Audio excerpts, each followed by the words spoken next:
best show in the world, West Coast Potluck Podcast. Coming to you from Big Studios in Compton, California. Featuring radio personality Super Steve Flores, comedian extraordinaire, that dude Johnny C, and Mr. I'll Do Anything for a Buck, Mario 81. So throw your dubs in the air and let's get ready to potluck!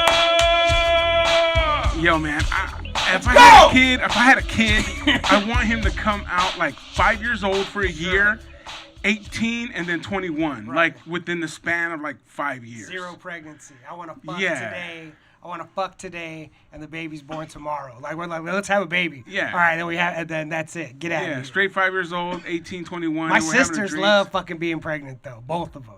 They love that shit, so whatever. Yeah, by the way, you guys just went hard out of nowhere. Yeah, we are. We went 60, and people Monday. are logging in. You know what It's that Mondays. means? Everyone hates Mondays, so we're making it better. Your life sucks, not Monday. Yeah. You know what? I was Maybe Mondays Monday are cool. hates you. Mondays are cool. Your life sucks. I was super excited knowing that we were going to do a show on a Monday today. Like, fuck, what a great way to start the week. I saw a meme that said maybe Mondays had a bad you. Yeah. You know what I'm saying? I was like, hell yeah. Hell yeah. Well, number one podcast on Tuesdays. We decided to take Mondays over as well and show you that we're still number one any day. I do whatever I want. I'll come in here on Thursday if I feel like it. Hell yeah. But for right now, It's Monday. Monday. Monday I'll and come Tuesday. every day if I fucking feel like it. Yeah. You know what I mean? If that's what we have to do to show you we're number one every single day, we'll be in here every single day. Right. But we won't. I'm not limited by space and time and days and all that shit. Get the fuck out of here. I'm eternal. We are who we thought we were. Number one. The number one live West Coast Pop Block Podcast. And today it's going to be fucking awesome. I already feel the energy in the air. I just feel it. Johnny's even more excited. Johnny, yeah. Johnny comes in revving fucking 100 always. But today... Yeah, I am a little bit pumped up. Yeah, it's at least 1,000 right now. It's time. It's a good time in life when you can show gratitude publicly to people that have done right by you. You know what I mean? Like, that is a time for celebration. And I would like to paint you guys a picture. Oh. And this is maybe, 7 years ago, maybe 6? I don't know, with the pandemic, who fucking understands how years work. And I was in an acting class. And I've been thinking about doing stand-up for a long time and bitching about it and fucking writing and not doing anything and going to open mics, but never actually doing fucking anything for a while. And then I got put into a scene with a dude, with Mikey, with our guest. And turns out he's a stand-up. And I was like, you know what? I've been thinking about doing, blah, blah, blah. And most dudes are so, get out of here, are so, he was so cool about it and so open to me to come fucking hang out and to not make it weird and not be an asshole in a fucking sea of assholes, especially in LA. And that is how I know our guest, who is currently also my roommate, Mr. Mikey McKernan. Thank you for joining us today, Mikey. Yeah. What up, Mikey? Thank you. Welcome to the West Coast Pop Lock Podcast. Yeah. Thank you. Well, that was really nice of you, because at the end I was going to be like, hey, Johnny, you've been so nice to me, man. Hey, you want to be roommates? It was like that scene in Anchorman. It's like, hey, man, when this is me and you should move in together. As we did. Hell yeah, today's bring your roommate to work day. So. It is. So what can you do, roommate? No. I seen you also a few years ago. Quite a few years ago. Yeah, that was like right at the beginning. Yeah. Yeah.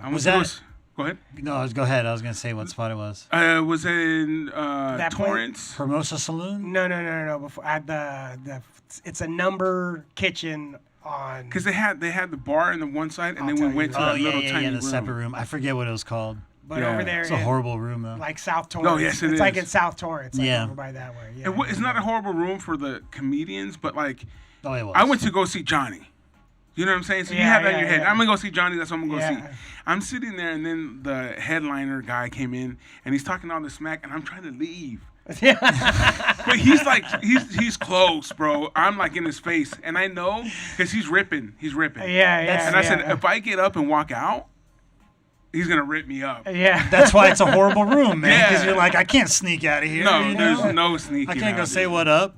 Well, I always say acoustically, you know, like it was like kind of high ceilings and it was all concrete. Like if the room is all concrete, it sucks for stand up because just the acoustics, it bounces everywhere. It doesn't like kind of get muffled in. Yeah. That's why earlier when I showed up, we were talking about comedy underground. Those are the best rooms because it's under the earth and it's all brick walls and it's the best. Like if high ceilings, like outside, the laughs just take off. Everything just leaves. Like you want the laughs to be, you know, like it's like you thunder. want the energy to hit you. Yeah, it's like it's got to be all around you. By the way, I think Mikey and I just became best friends. He just broke down shit. Like he just broke shit down with like by an audio. Like yes, I understand. Talking sound. Yes, oh my God. Get that. wait till they start talking about Star Wars, man. Yeah. You like Star Wars? But dude, no. But honestly, I saw you that day, and you did your thing that you do, and I was like, what the fuck is this? I'm just being totally honest. What the fuck? But again, Sorry, remember, you're not the first one. I'm there to see Johnny. I'm there to see Johnny, so that's in my mind. And then recently, I think maybe 2 shows ago, I don't know how I came up on your stuff, but I saw you again, and you did the same thing you do. Yeah. But I was fucking laughing. And I told Johnny, like, you know what, dude?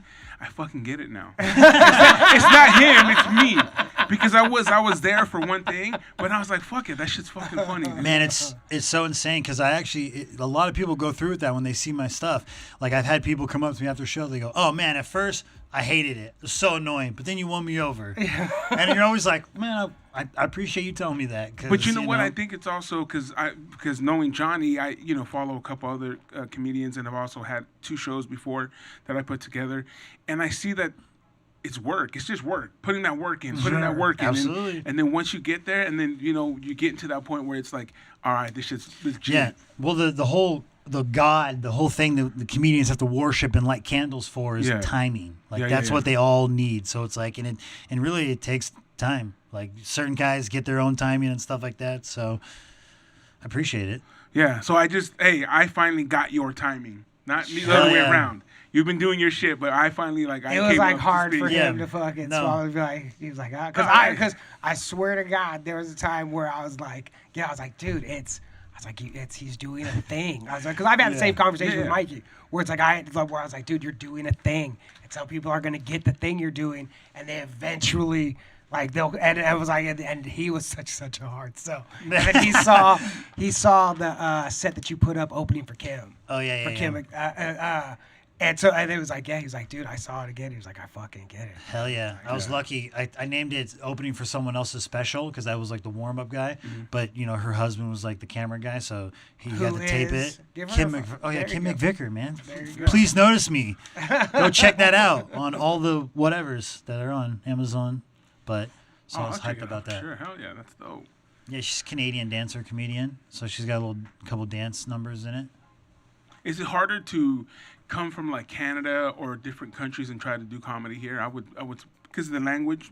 I mean, I would imagine. They fucking speak English in Canada. No, I know, but they're like you know what I'm saying? Like we say, the only S's out here is, and from what I've seen, like there is for sure. They feel Canadian. Yeah. Like where you just look at it and be like, motherfucker, like you're just like what? And they're like, oh, like I come from Canada. Yeah, you lean in. That's what I was gonna say. You lean into it. Like I was in Denver in May, and the funniest guy in town is the guy from Alabama, and like that's his whole angle. He's just talking about like gentrification, but he's got that huge accent and stuff. Yeah. And it was so funny because it's like, oh, look at this like hick with today's problems. But it's like you're in Denver, you're like, this guy's from Alabama, though. So to me, it's like, man, when you show up, when you're like, oh, I'm Canadian, but I go to certain places, it's all about attitude. So people are like, oh, yeah, I believe you. Oh, yeah, you are Canadian because you got, the stuff like that.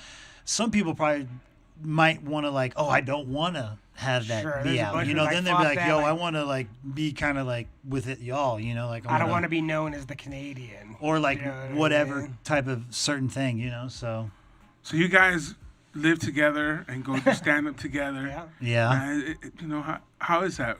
Having somebody along for the ride? Because sometimes when we're creating, I'm also a creator. When you're doing something and you're just doing it solo, it can be harder. You know what I'm saying? Sure. Like your dream is yours, but when you have someone there with you that also has the same dream, and you guys are like, in a sense, doing it together. Yeah.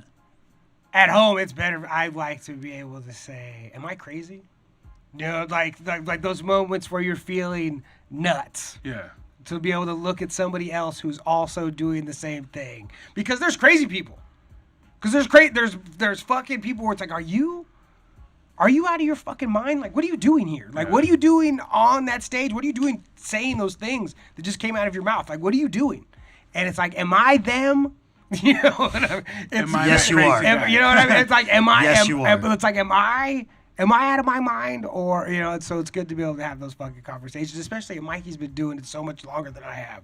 To be able to have someone who has there was places that I never went to do Mike's, because Mikey was like, you don't need to go there. You know? And it was like, oh, thank God. Thank you for saving me the time and the bullshit to find out the places that I never needed to go to begin with. Has been a fucking blessing, you know. Or from being an old, bitter, lazy open micer, being like, Don't go there, bro. come on. You should have let him earn his stripes and fucking earn his way, Fuck man. that, dude. I skip levels. No, That's I do. what I do. I like man. taking Johnny to certain spots. He also has. There's places where we check off. We never have to go there again. Yeah, not do This that one ever fool will again. take me to places where I'm like, are you fucking crazy? Yeah. Why did we do that? Yeah, It's like, taking you some dog shit spots.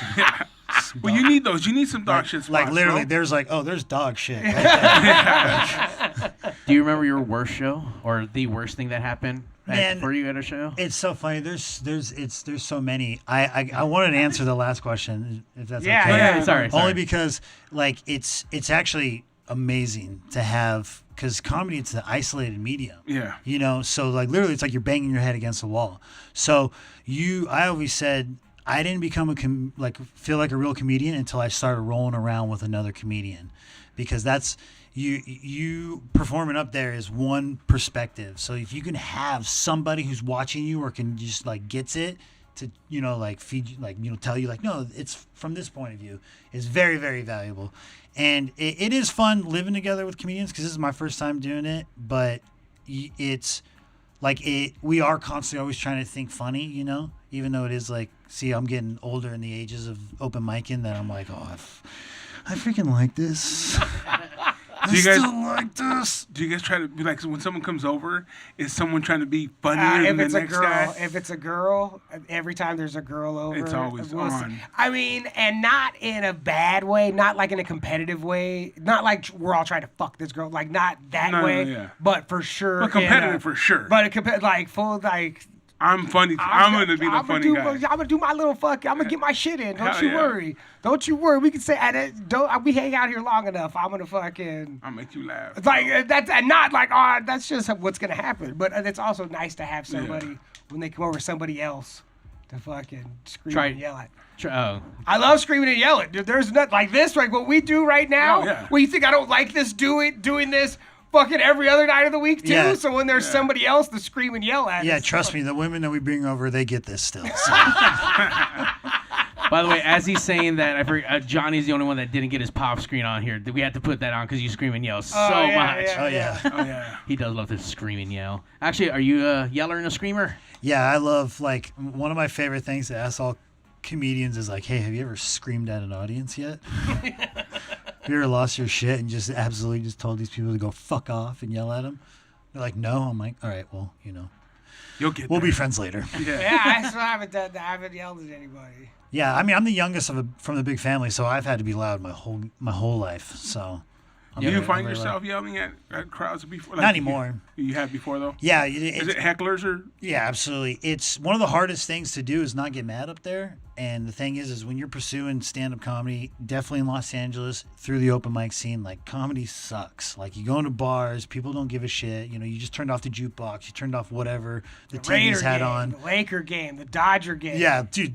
2 weeks ago, Monday Night Football, we had to wait for the Raider game to be over before we started our show. That went into overtime. It was a Raiders at a bar. Raider bar. Yeah, so it was like, man, when the Ravens took the lead, it was like, oh, fuck. You know, it was like, God damn it, this show's gonna suck. And then the Raiders won. We were like, all right, the show's gonna be fine. Hey, speaking of that, dude. So you guys went through that. I booked 2 of my friends on the show at the Santa Fe Spring Swap Meet. Hell yeah. That was hard, bro. Oh yeah, that's I wanted to fucking escape Well, see, that's funny because in a situation like that, comedians are heckling the crowd. There's no hecklers. The comedian, it's like, hey, what do you? It's like you gotta like yell at people for their attention. So. Yeah, no, that's so funny way to look at it. Instead of hecklers interrupting your shit, yeah, you're a person interrupting their shit. Like, yo, stop.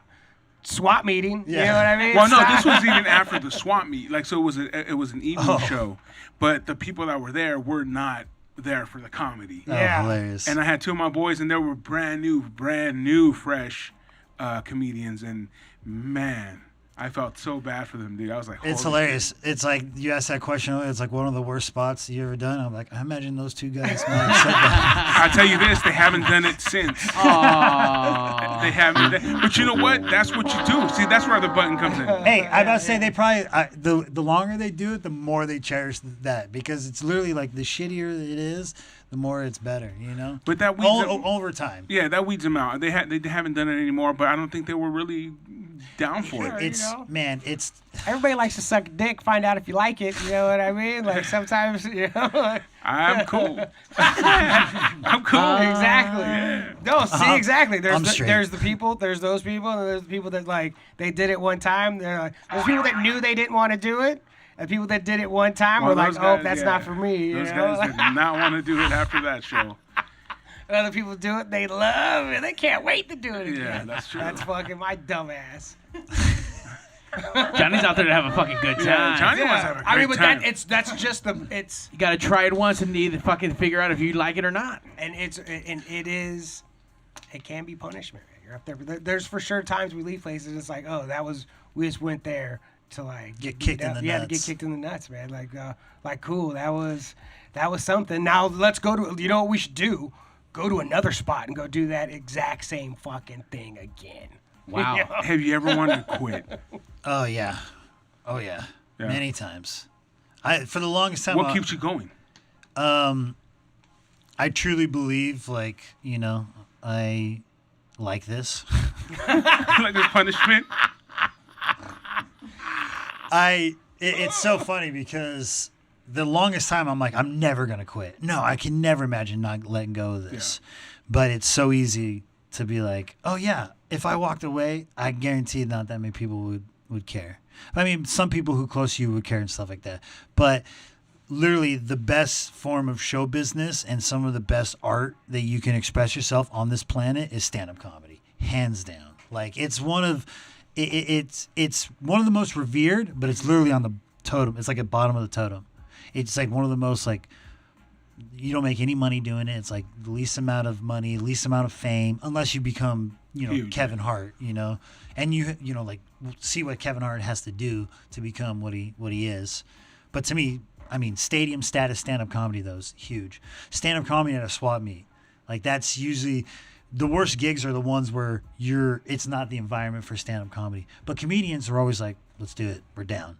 And I do love being a comedian and being part of the community of comedians because now you see the world so differently, and I always will. And I love like the comrades who, see it too as well. Do you think they've kept you in? Those friendships have kept you in it longer?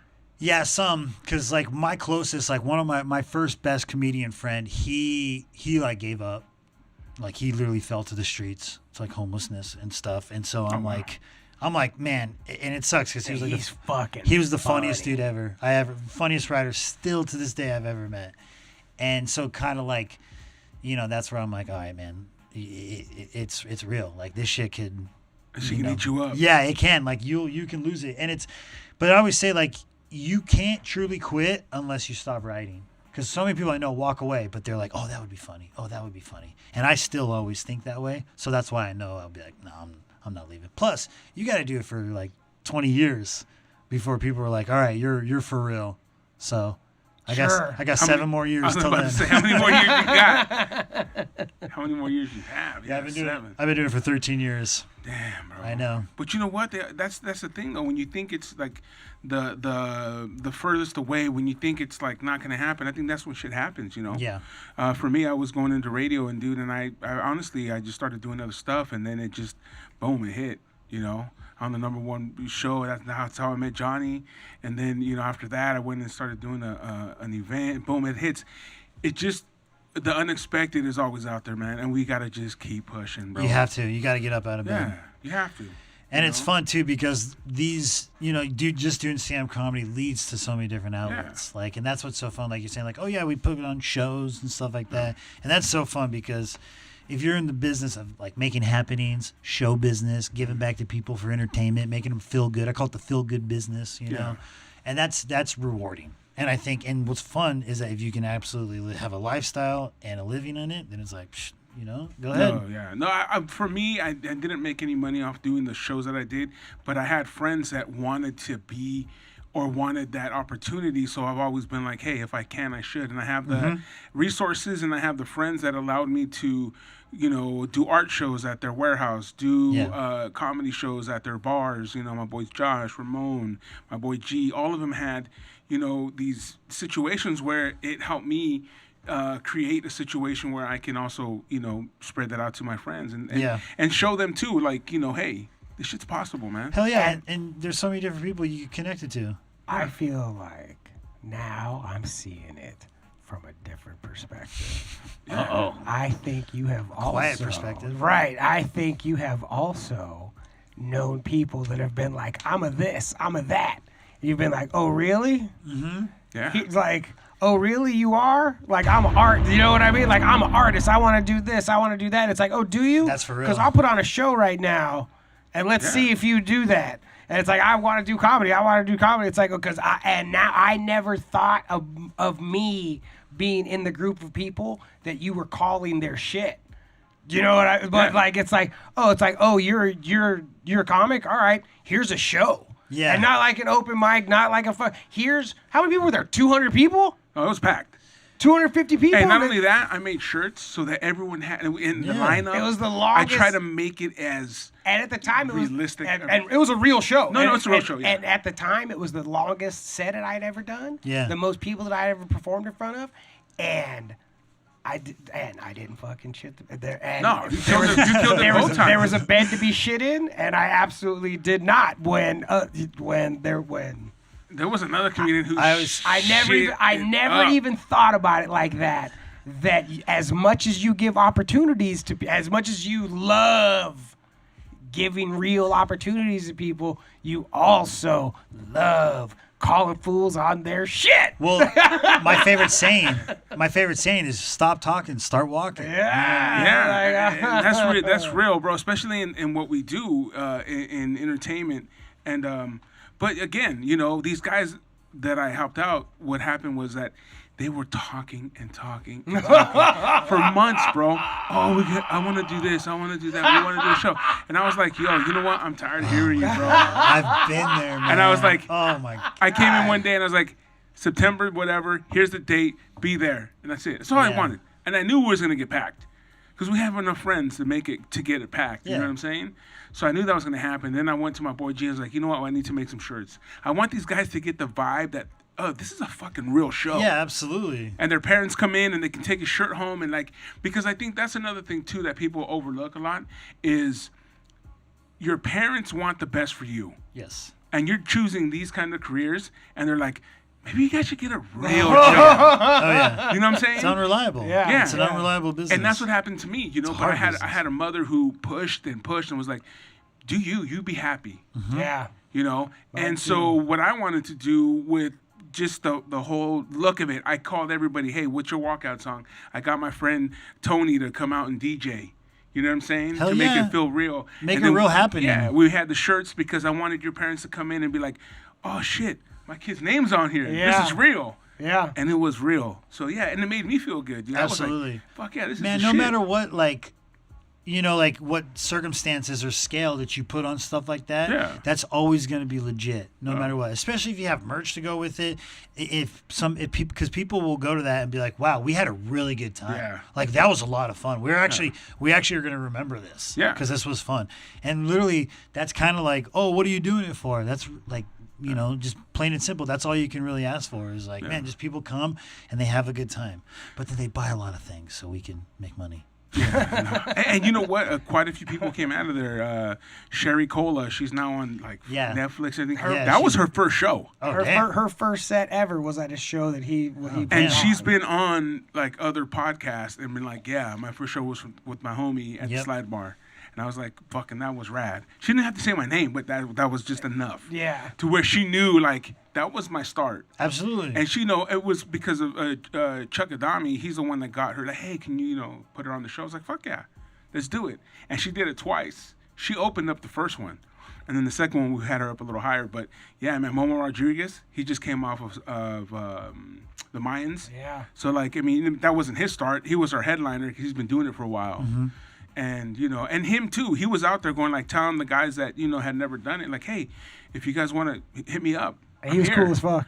Hit me up. I'm here, dude. Call me. I'll fucking help you out if you need to learn, this and that. But, yeah, I try to do that too. Like, when you're in the game for so long, like when I was growing up, nobody gave a shit about you because they're like, oh, more comics, more names in the bucket, more names on the list. Like, get out of here, you guys. Yeah. So to me, I'm like, no way, man. I it's good to be supportive to certain individuals and stuff like that, but it's so fun to be like, yo, I know, I understand what you're going through.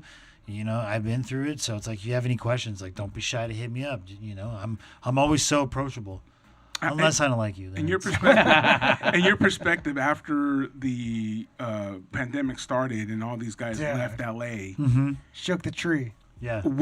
Is it better now? Is it not easier? Because it's not easy. But is it?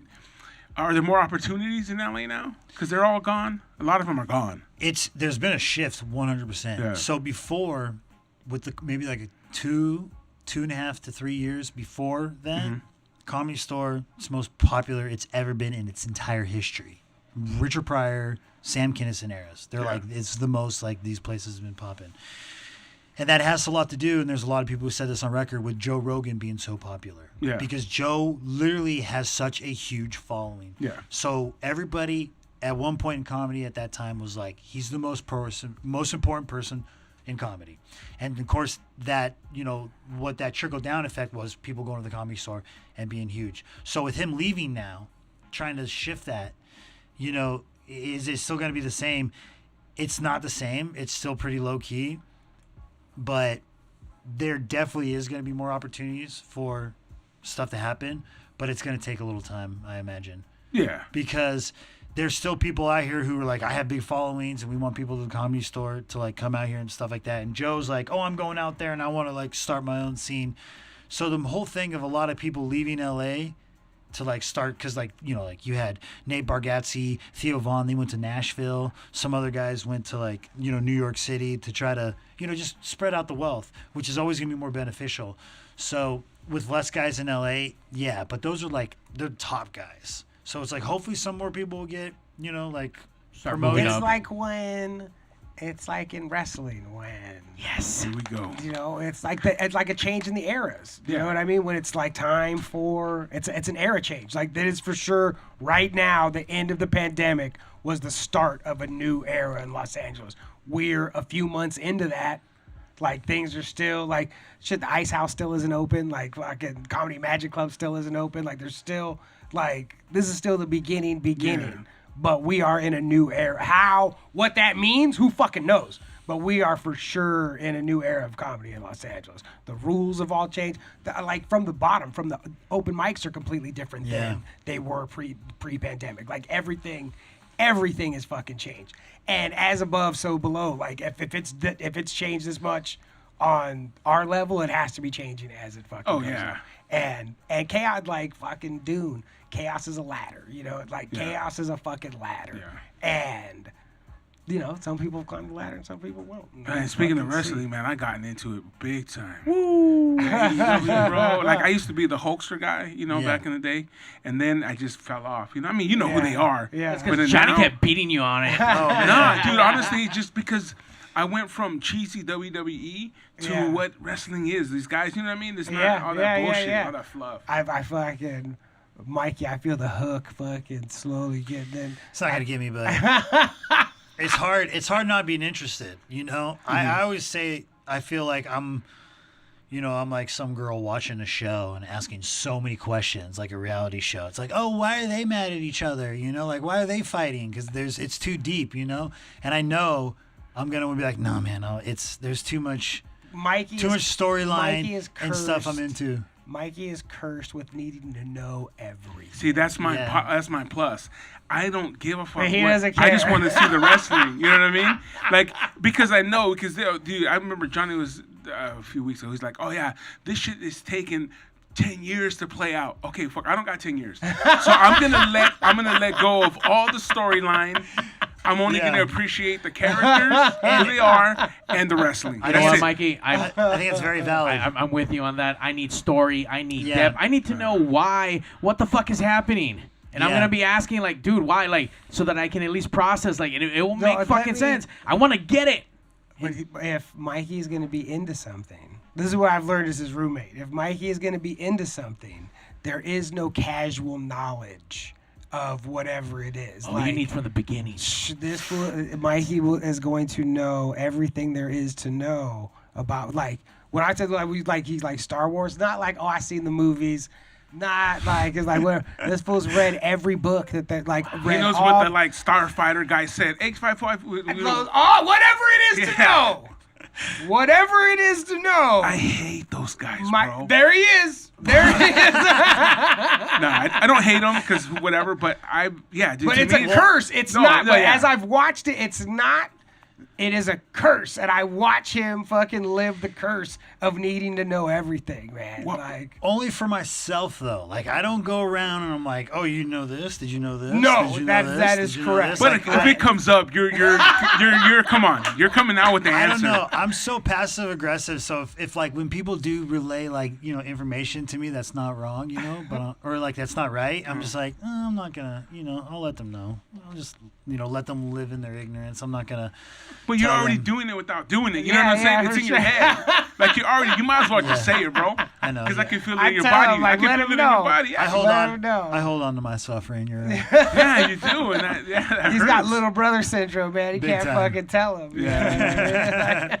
I just I think for me, it's just that I have other things to really get involved with that I'm not going to try to fucking figure out, Marvel, how it started. Mm-hmm. Right. Like, I just want an action movie. I want 2 hours of my day to just chill and watch a cool-ass movie, and then we're done. I'm also frustrated if there's things like if there's Easter eggs that I didn't get because my knowledge isn't deep enough to understand whatever Easter. That is frustrating to me. Like I like to know things at that depth for sure. I can't handle it. I can't handle it one bit. 1,000%. But then you got the fucking golden era of YouTube where you Sure. have fucking some random whatever doing videos about exactly that. What you missed, yeah. So I mean, I'm like him where I like to know everything. Now I can't retain all the information. I can only retain I can't them. either. I'm terrible at it. I can only retain only the certain functions that are important and then all the other shit. But what's cool is that I forget everything. So when I hear it again, I was like, oh, fuck, that's interesting as shit. But I already... That's funny. I do that with movies where I'll be like 3/4 of the way through the movie. I'll be like, oh, shit, I've seen this fucking movie. I've done that. But that's so like funny. the blessing of weed. I feel like that's the blessing of marijuana is that you get to enjoy a movie many, many times. Yeah. Well, I always think about the day and age we live in. Like, I can't remember the last time... Like something I'm really into, if it's like a TV show or a movie, book, whatever, where immediately I'm done watching it, I have to go straight to the internet to see what everybody's saying about it. Yeah. Like, man, I can't remember the last time where I'm like, dude, I don't give a shit about any of that. Like I just want to sit and enjoy and like to myself and not worry about it. But man, I can't remember. You know what? I don't do that. Doesn't even bother me. I can't remember the first time I've ever been done I've that. never done it. Yeah. On something, I think it was on, what the fuck was I watching where a lady acknowledged it. She was like, I know you, you have to check Twitter to find out how you feel about it. I understand, She said something about like commenting on what they were doing. Yeah. She's like, I know you don't know how you feel about it. You got to check Twitter first. Yeah, it's like, no. I just like to watch something and just, have a good time at that moment. And Yeah. That's it.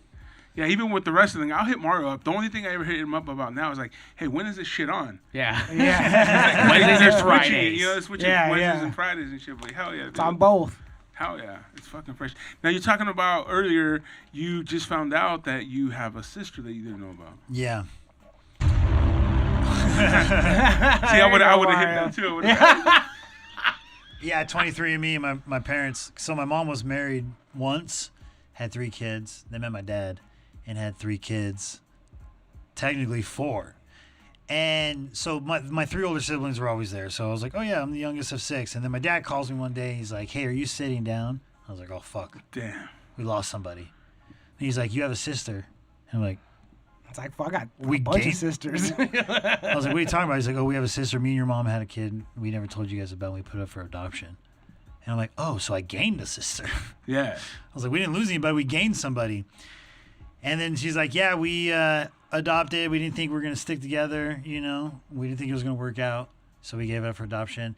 And it was an open adoption, or I forget what that's the term means, close open, whatever. But basically they're like, yo, here's at 18 years old, here's the letter from the biological parents. If you want to contact them, that's all that does. Well, their parents was like, it was close. So my dad's like, man, I've been waiting for this phone call for 22 years. And it was all through 23andMe. They found a cousin, and then they set it up, and then I was like, oh shit. Then we found pictures of her, and she looks exactly like me. And it was you were saying that you had a fuck. dream. When I was younger, I remember having it multiple times where I was a little girl. I was like, man, but it was like I can see myself as a little girl. And I was like, this is fucking weird. Yeah. And then when she showed up and we started going over pictures, I saw a picture of her as a little girl, and it looked exactly like me. And I was like, fuck. I was like, because it existed. I was like, that real person existed. That's why I was having those dreams. You weren't making it up. Like, that wasn't a dream. Like, I was like, no, I got no closeted gay shit, man. That's because... I was exactly nothing against the gays. Nothing against the gays. I was having a vision, but that's it. I was having a vision. Like that's not. Yeah, that was a vision. Like I was having a vision because it was so weird. I was just like, man, I imagine but it was weird. And then when I saw that picture, I was like, holy shit, that blew my mind. But could you imagine if? So I feel it's gnarly for her situation because she got it. All right, or my parents gave me up for adoption. Turns out her parents are still together. And then they already had 3 kids, and then they had 3 more kids. So she showed up and was like, my parents are still together, and there's 6 fucking siblings. And she's always been the only child. I can imagine that's hard. Yeah, it's nuts. It's so gnarly. And my mom, she's never told any of her kids, so she's had this guilt her whole life. And so I was like, I can't believe you guys wouldn't say anything. Like, we're all adults now. Like, you could have said something. Yeah, somewhere along the line. Yeah. So now they revealed that. I'm like, all right, you guys better not be lying about anything now. Where's the money buried? What's the second business you want to franchise? Like, are you trying to money laundry? You better. What's happening right now? Yeah, like, what's real? Everything's on the table right now. Like, enough of this bullshit. Am I adopted? Well, since being the youngest, they always said I was born at an animal hospital. That's what my siblings said. Fucking assholes. My mom used to tell me that I got dropped off on the porch, and my real parents' names were Ooglo and Oogla, and my real name was Oogly. That's where you get it from, That's bro. what my mom was fucking telling. They would make me. That's so funny. I would lose my mind. Like, don't stop saying that. She's like, what? I don't know what you want me to tell you. That's what happened. You're like, that story sounds ugly. Hey, but true. Like, quit saying that. My mom would tell me that all the time. Oh yeah, man.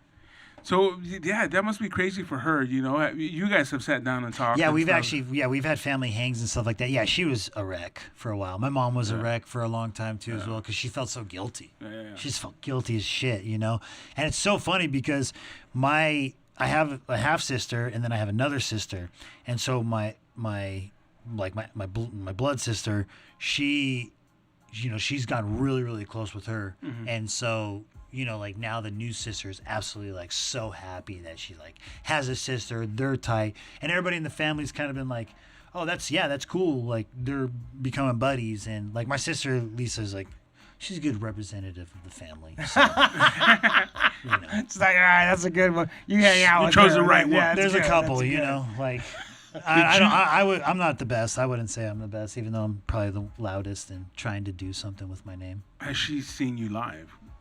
No, actually she hasn't.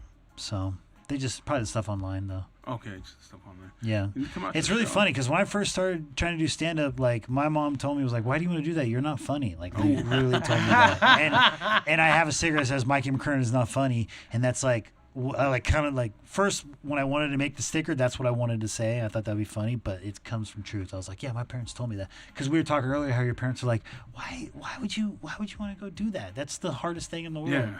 You know, that's like the number one like rejection. You know, it's stand-up comedy. I love it because I always tell people, I'm like, yo, there's like, it's really rare to have any other like, you know, job where you're gonna be like one night, like they freaking carry you off the stage. They think you're the coolest person in the entire world that night, and then literally you will go somewhere else the next night, and they'll be like, what the fuck? What the hell is this? And it happens multiple times, and you have to be ready for the up and then the down. You just have to get right back up. So, I mean, that's where it is fun because, you know, it's challenging. Like, if this was so easy, like people who said stand-up comedy was easy for them, I don't think they would do it.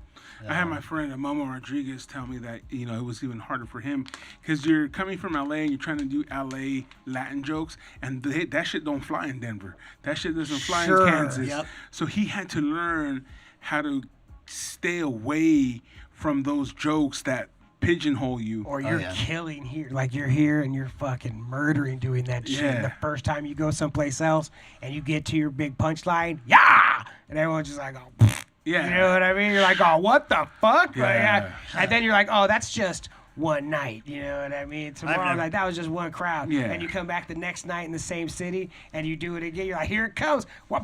And they're like, oh, meh. And you're like, God damn. Luckily, I've never been in that situation. No, man. Hell yeah, dude. Yeah, especially with my shit, because I have a catchphrase. You know, that's what you're talking about. Yeah. Your thing. It's called the boo-haws. And it is kind of tough because I do have to go up there and constantly like reintroduce myself to everything. It's like, okay, this is what I'm gonna do, so deal with it, you know. And it, like, for a while it got so like I don't want to do that. Like, I just want to be normal. Yeah. But this is like, buy the ticket, take the ride. Like, that's what you sign up for. And I've totally been okay with that now. And it's so fun because you just literally have to not give a fuck anymore. Like, you literally just have to let go of everything and be like, yo, this is what you guys get. If you don't like it, I don't give a shit. And I appreciate that because I'm gonna tell you, I didn't get it at first, and years later I saw it again. Even just watching it on Instagram, you know, in the story, I was like, oh, fuck, that shit was funny. Now I get it. So thank you for not quitting, bro. Oh yeah, because you gave me laughter for that moment, which, you know, hey, laughter is, hey, I'll take it any way I can. Yeah, absolutely. You know what I'm saying? Make yourself feel good. It's a feel-good and business. I'll tell you, bro, you got me. It took years for me to catch up to what you were doing, but you got me, bro. That's okay, man. I feel like I am. It's taken a couple years. So. It does, bro. You know what it does, man? Like, I always tell my homies, dude, like, it takes time, dude. It's not going to happen overnight. Time. It's all about timing. Yeah. It's all about timing and just doing that shit. You really have to, but that's like every single endeavor. You really have to enjoy the journey. What? Dude, even like this. 100%. Every single day you're going to have to really enjoy it because, for one, when you're really having the most fun, when you're like hanging out with friends and stuff like that, that's probably going to be the best because you're going to be like, oh, you get to a point where you're so busy, you're so working on all sorts of things, you just wish you were like, oh man, I'm back in the day when, you know. Just hanging out smoking joints. I'll tell you right now, dude, I because of this show, I met Mario when I was at K-Rock, and Johnny. Johnny's probably one of the only people that I still see weekly. Yeah. From 18 years at K-Rock. Oh. You know what I'm saying? And he didn't work there. I met him there. And then this has taken years to develop. The West Coast Pop Lock Podcast became this year. What number is this? Like 51. 51. Okay. But I'm just saying, like, this was developed over multiple name changes, multiple other people here. And you're right, dude. You know, we just have to, you know, keep pushing. Yeah. And like I said, I've always liked Johnny as a friend, you know what I mean? And I've always been like, why don't I hang out with this guy? I go, why don't I hang out with this guy? Yeah. You know what I mean? He's fucking funny. He has fucking, you know what I mean? Like this, Johnny has his style. And then with this, it allows me to say, hey, I see Johnny once a week. Yeah. And I enjoy it. And we have a good time. We talk a lot about wrestling and whatever else or whatever, whoever's here, you know what I mean? And you just got to appreciate that. You got to appreciate the ride, man. When I was younger, I always told myself, this was before I was even out of high school, that I wanted, like, you know, I wanted to become an actor when I first got out of school because living in L.A. and shit like that. But it was like groundlings. Like, I was like, I want to be a funny guy, you know? And then everyone was like, do stand-up, but I was too scared. And so I always told myself when I was doing acting, I was like, however many years it takes before I get success, that's how many years I'm going to be able to enjoy it. So it's like, yo, if it's gonna take like 20 years till you feel like you get a big break, you know, it's like, all right, well, at least I got 20 years to enjoy that big break. That's how I've always. That is a fucking good perspective. I've always put it on that, because if it's taking a while, because for one, you think about like people who get rich quick over this stuff. You know, you're like, yo, it took 1 year to get that. But like, you're gonna burn that money in 1 year because you haven't matured enough and stuff like that. Can I name drop? Yeah. You know Megan Holiday? Yeah. Yeah, I went to. Well, actually, technically, I didn't go to high school with her, but I knew her because she like was friends in high school. First time I ever smoked pot was at her house. Yeah. She probably doesn't want me to say that, but just because she's all about sobriety. So yeah, shout out to her though. She's done her thing. Yeah, gee, awesome. man. Yeah. And I remember as a kid, she was like, I'm gonna fucking be something. I'm gonna make a name for myself. And I've watched her, like, you know, I've always followed her, watch her, do contests and go to the Bay Area and start out. And then now she's fucking on K-Rock, she's got a voice. Yeah, that's how I started. I told my boy Andres, like, hey, I'm gonna be on K-Rock, and he's like, yeah, right, dude. And the day I was, he called me up. It's funny because it was my first overnight shift, and my first caller ever, because it's a board and it lit up, and I answered one, and it was him. See, that's so dope. Yeah, it just went full circle. Like, you know, I told him, and when it became true, he was the first one to call, and he was like, "What the fuck, you did it, dude?" That's badass. Yeah. He was like, I had to That's call to make sure you picked up the phone. I didn't believe it. Hey, are you really on this? Are you on your phone? But yeah, dude. Yeah, shout out to Megan, man. We need to get you on. We need to get you on here, Megan. Come on through. Hang out with us. Tuesday nights. Any night. That'd be so sure. funny. Your friend calls and he's like, dude, I was just checking if you knew even how to answer the phone, man. Yeah. It's crazy when you go into one of those studios, man, and you first see it for the first time. Oh, man. There's buttons everywhere. It was like There's a all kinds of spaceship. shit. Yeah, and then It was like a fucking spaceship. they're like, oh, no, just these three. Oh, all right, on. Yeah. You're scared as fuck, bro. Yeah, you don't have to worry about none of this. You worry about these three buttons right here. Yeah. That's why you tell Mario to get you some drop buttons. Yeah, I just want it's three. Like, look, I've seen how it works. I've seen that whole big board. Now we Yeah. have to push these little. Get me three buttons. I want an explosion, the boing, and something else, dude, you know? Just three. Give me three. It's so funny because every comedian, we always talk about like how, oh man, we got to build like something like this, you know? But then I come over here and I see this board and I see all these wires and I'm like, yeah, see, that's fucking... That's too intimidating. I don't know. Like, I don't know how to organize Yeah, but that. here's the crazy part. He didn't know how to do it either. He's got to do it. We talk about, moving forward, and dude, I got over 20 years of audio, but I started as a DJ, went into promotion. I didn't want to pay sound guys because that shit's expensive. I learned how to do the shit myself. Listening to your voice, you can tell you've been a DJ before. Candy Crystal. now coming to the stage. Well, you couldn't be that because those guys, they don't sound. It's like, Crystal. Hey, everybody. Yeah. Well, yeah, I don't care. It's been so long What since are they I've been doing? to a strip club. I did a terrible impression. It has been a long time, Well, bro. strip clubs, I would like to say this publicly, are another industry that's been ruined by the internet. Because all the chicks that would have been strippers, the dimes, like the ones that like had no business being in strip clubs, like the ones that were fine as fuck and they wouldn't even do good lap dances or anything because they were too fine for that. Now they're on the internet. Yeah, that's hilarious. You know what I mean? Now those girls OnlyFans. or My Free Cams, like any of the cam sites or any of that. Not that I know about Chatterbait or fucking Or any paid of those. either, I would never. But now all those girls, they don't have to fucking be at strip clubs anymore. Yeah. So, like, you're Making left way more money. right, and so you're left with like. That's funny. Fucking- I think that's a hilarious concept. You're just like, man, the strip clubs are just left with all the ugly bitches. That's all that's left now. Like it's all the. OnlyFans is taking the hot chicks. They're like, you want to be a hoe, stay at home. So you're telling me that the Wednesday day girls are technically now like the Those Saturday. are Friday night girls Oh, now. wow. I haven't been to one in such a long time. These are children in there. I don't want to go. I'm only gonna go for research. Like I would, dude. Science. I finally, I don't know when it happened. Like I finally, like those are children in there. Like it's Oh, just, yeah. you know what I mean? You- Like, You know what, Johnny? Just like in the era of comedy, there's a new era in the strip world where some of the Yeah, it's bitches a new just era. leveled up. For sure, it's a new They era. leveled up. It's a new era. Now you got to. I don't know what the hustle. You know, now there's brand new things. They got to you be know? coming up with some new tricks too. As well, Right when now, you there's think brand about new it. things. Yeah. Because of lap dance now, like Right, oh, lap dance. sure, Yeah. sure. I mean, I'm assuming you're gonna have to wear like a fucking plastic suit now, right? Because you won't be able to touch anyone. Like I didn't even think about COVID lap lap dances in dancing. COVID. Oh yeah, come on, bro. You know, like Sam's Hofbrau or whatever. They don't give a rip about. There's no one's checking your vaccine card there, I was bro. saying, do chicks wear masks, so they have Come they have on, to stay bro. 6 feet back? Like, how does any of this work? This is like underground shit. They don't care. They want to make their money. Underground shit. Like in the beginning of the pandemic, I remember online I saw a drive-through strip place where you Yeah, had the I remember strippers.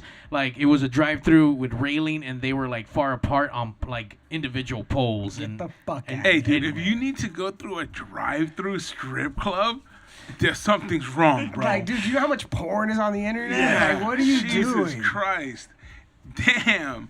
Like, what kind of degenerate motherfucker? That's like we were never allowed when I was hanging out with the fucking rock all the time. We were at strip clubs 4 or 5 nights a week, like all the fucking time. God damn, way too much.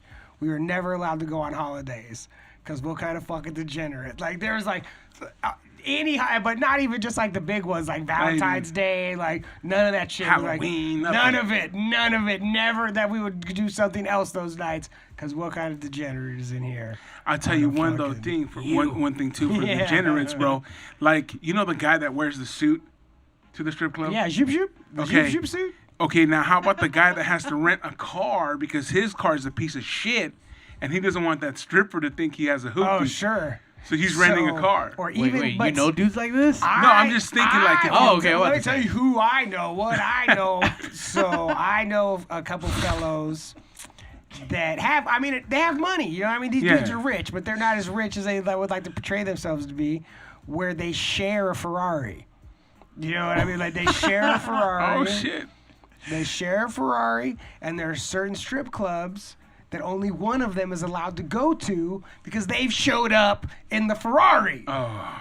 You cannot show up at this fucking because it's not like you know it's not it's not easily this is not just a Ferrari, you know what I Yeah. mean?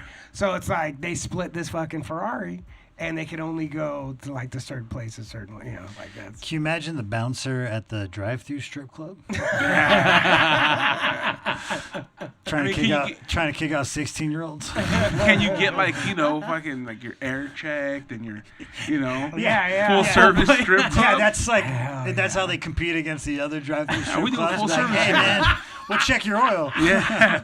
Inflate your tires. Hell yeah. You got all that shit while you wait, man. Hey, I want share Ferrari money. Right. You know what I'm saying? Yeah, because that's still still a lot money. of money. That's Yeah, yeah. still you're not doing poorly. You No, know? hell no. You're And, doing well. and you said Ferrari, and not even not even like the no. poor man entry level No, no, Ferrari. no, We're talking about like If you're sharing a Ferrari, that shit better be up there. It better be like, it better be a good one. Don't Yeah, give me we're that. getting the best, bro. Yeah. If you're getting me in on this. Hell yeah. fully How many of us? loaded. There's 4 of us. It's only a 2-seater. Yeah, we gotta get the best one. Hey, Brad, we need to share a Ferrari. There you go. I don't even know if I fit in a fucking Ferrari. You know what I'm saying? Look, if Ferrari Ferrari's ain't for XL. driving, they're for standing next to. You're That's fine. true. Yeah, just So- park it here so I can stand next to Hey it. man, you share a Ferrari? Yeah, that's my buddy Chad. Yeah, he's my driver. When I remember playing at the Hustler Casino, and there was this dude sitting like at the same table, and he had his watch was. God, I don't know shit about watches, but I know this watch was like, Yeah. holy shit. So he's playing cards, he's a black dude, and this older white guy's like, hey man, the time's wrong on your watch. And the dude looks at his watch and looks at the dude and goes, this watch ain't for telling time. Exactly. Like, that's not why I got this watch. That's why I'm just like, man, money makes you dumb. It does, dude. The one of the owners of the Sly Bar back in the day, he bought a Bentley, an all white one, Yeah. and he lived in downtown LA. And the train from downtown comes right in front of the Sly Bar, so he would pay someone to go get the car from his house in Anaheim and park it in the front, so it made it look like this Yeah. is the spot. There's Yeah. a fucking Bentley here, like. And it did work, dude. It worked. Those little Shit, shits we were work. like, oh, dude. what the fuck? I thought you were gonna say something like, yeah, man, it just got so much soot all over it from the train going by all this time, dude. Nah, it was just funny how some people just try to, like you said, they share a Ferrari. You have to bring it is weird. We keep faking it until we make it. Comedians gotta act like they're funnier than they really are. Yeah, there's like CM Punk, who's fucking, we're talking about wrestling.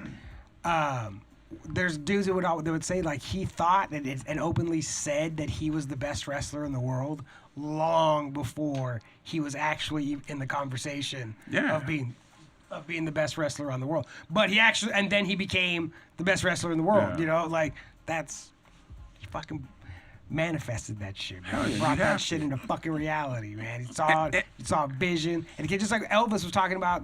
Was that last week or the week before? Yeah. We talked about writing stuff down and then making it all happen. Like that's how you do it. Yeah, that's how you do it. The one thing about stand-up comedy though is like you can't hide, bro. Like No. you're saying, like hey, it's- we're trying to be fun. No, you can't hide. It's the most beautiful art form because Yeah. you literally have to be so translucent. It's like, hey, all my my deepest, darkest secrets, aren't they funny? And but it's fun because ever since I've started doing it, I've tried to live like a life of honesty. You just because it's literally you have to pursue honesty. Like oh, did that really happen? Did you really say that? Like you have to really tell what happened, but that's why you got to come up with an act. Is there joke tellers now, or is it more storytelling? I mean, that's what I think is one of the best things about stand-up is it's like wrestling. There's so many ways to do it, and there's so many different like styles and and so there's like one of my favorite comics is a dude named Mark Norman, that's what he does. He tells jokes, and this motherfucker tells jokes like jokety jokes and fucking hits you with them over and over and over again, and it's so not anything I could ever do, but.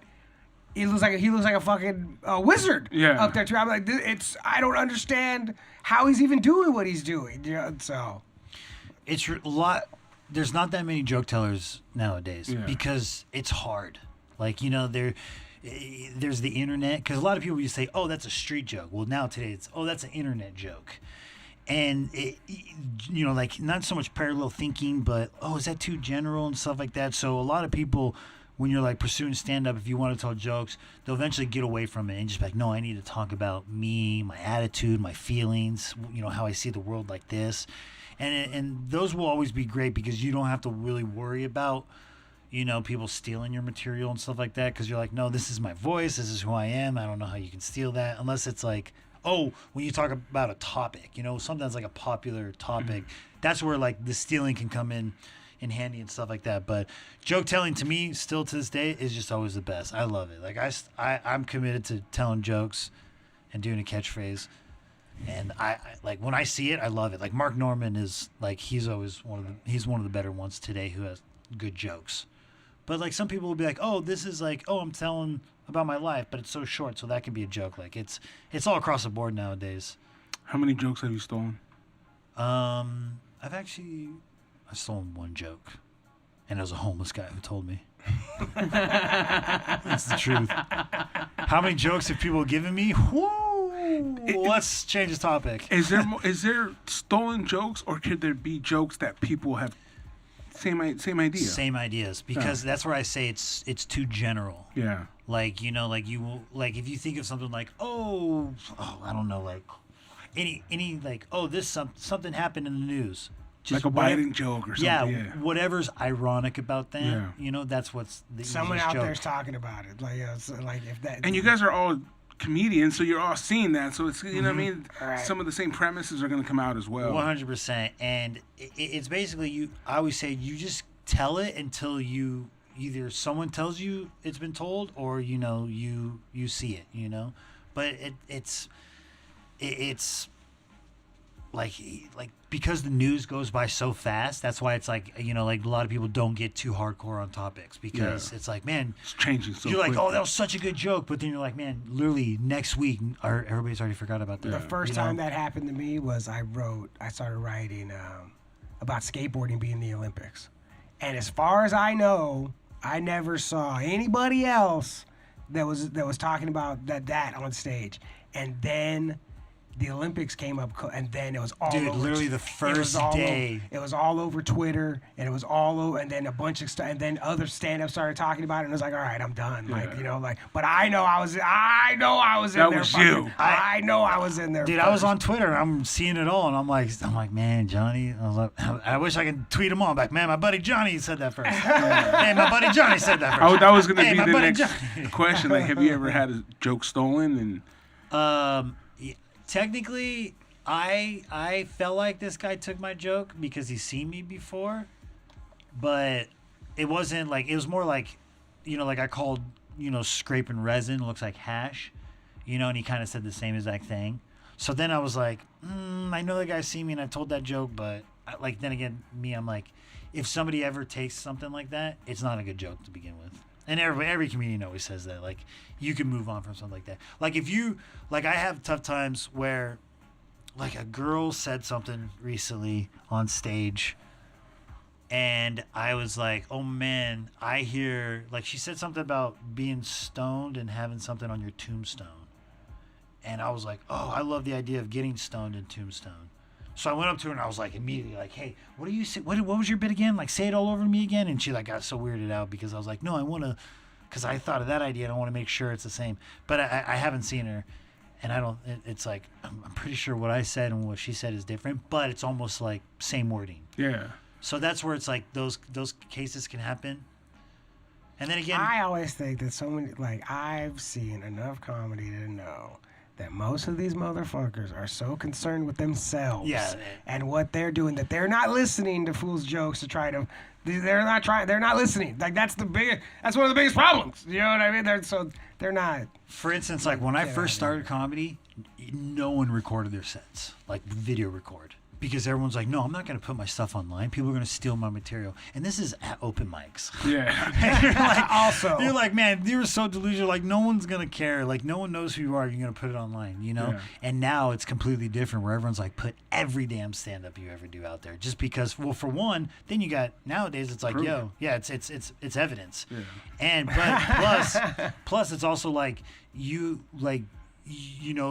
live in a constant or consistent content, posting society. Like, you gotta just be constantly putting shit out. So that's where it's like, oh fuck, burning material. It's all just going out there. Yeah, man, crazy, dude. Yeah, stand up sucks.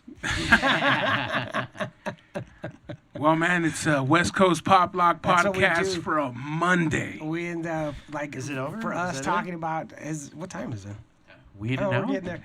For us, talking about wrestling is how, like, talking about stand-up. It's like trying, as much as we try to, like, let's not talk about that. That's what we talk about. You know what I mean? That's what we talk about. That's what we talk about all the time. No, you know what happens usually on this show? We say we're going to do an hour, then we're going to wrap it up, and then we go for like another 20. Because something else just pops up out of nowhere, That's the way this always goes. But we're always like, yeah, we're going to do an hour. Well, I imagine, like, at the end, you're kind of like, all right, like, oh, we can let go now because we're done, And you're like, all right, yeah, well, And yeah, that's what happens. that pressure's off. Talk. Yeah, because pressure's off. It's always been that way. It's like, oh, it's a West Coast Pop, like, yeah, but then, and all of a sudden it's like, hey, but, and then we just go on another tangent. Usually wrestling, but, we give our wrestling fans out there. The show is actually going to be called Not a Wrestling Podcast. Because we always talked about wrestling. But we did that episode a couple episodes ago. After that pay-per-view that I was watching, I was like, this is what we're talking. We have to talk about wrestling. Yeah. This is what we got to do. I still haven't watched it. Dude, you suck, man. And they just replayed it on TV. Yeah, there's been 3 or 4 other things you have to watch now. Are you caught up? Did you watch? Yeah, the ramifications of that. Yeah. See me, I'm not 100%. I'm not into that. I just want to watch the matches. Yeah. So I mean, I don't know the storylines, but I'll just be like, because I know they had it on regular, cable. Yeah. They were showing it, so I was watching that, and then like. On Friday, the Grand Slam. Yeah, something like that. Yeah. Or did you watch Bryan Danielson and Kenny Omega? No, I didn't see that one. There's a couple matches I didn't get to see because I remember I didn't know what it was. Yeah, of course. They look at these dudes. They're not just. They went to a 30-minute time limit draw. So they like. Oh damn! First time out, that was the first match on. They had like this big. No one finished. See, this is where like stroke, no finish. See, this is where I don't want to get interested because then I'm like, how does the actual person behind Kenny Omega, like, how does that actual guy feel? Like, fuck, man, I get CM Punk, it's like everyone wants him to win, then you're like, damn, you give me Daniel Bryanson, it's like everyone wants him to fucking win. What are you guys trying to tell me here? But then again, that creates good storylines. Well, I want to see both of you guys win. We got to do a show. We got to do a show, dude. Let's fucking we got to do a show for like all Little the Rascals, fans. man. Yeah. Let's put on a show. Yeah, we got 2 guys here already that ready to rock and roll. Oh, yeah. We just got to find the spot and the time, and we'll figure it out. But we'll do a West Coast Pop Lock, make you laugh. Yeah, in the South show. Bay. Yeah. You know what I'm saying? Yeah. Sounds like Fuck fun. yeah. Hell yeah, dude. I had a lot of fun, the two that I had put together.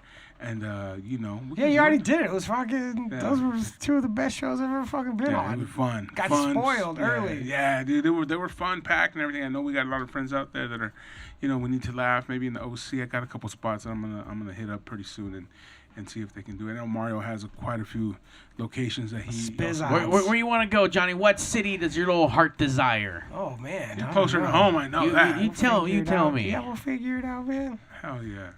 But, sir, thank you very much, Mikey. Again, you guys got to check him out. Anytime your you socials? get a chance, go for it. At Mikey McKernan, MikeyMcKernan, and then my website, go to MikeyMcKernan.com for show dates. Man, he's funny. Again, You got anything coming up right now? Locally? Yeah, I will be in Livermore, California. That's like East Bay area. Okay. I already forgot what the gig's called. Hey, go to his I'll be website. there. Yeah. Go to his website. But, Go to his website. I know October 9th I'll be at JR's Comedy Club in Valencia, California. Hey, go to the website. Dude. Orange County. He's too busy. MikeyMcKernan.com. He's too busy keeping it funny. He don't got time to remember where he's gonna be. You know what I'm saying? Go to the website, and I'm sure as soon as he does something, we'll also redo it on our Instagram. Hell We'll yeah. post it and show you guys where he's gonna be at. It's worth checking him out. Also, our boy Johnny C right here. He's also worth checking out. You guys want to have some fun, laugh, a couple brews. That's the way to do it, and we will put on a show for you guys. Thank you once again. It's the West Coast Pop Lock Podcast on a Monday night. Thank you, guys. You.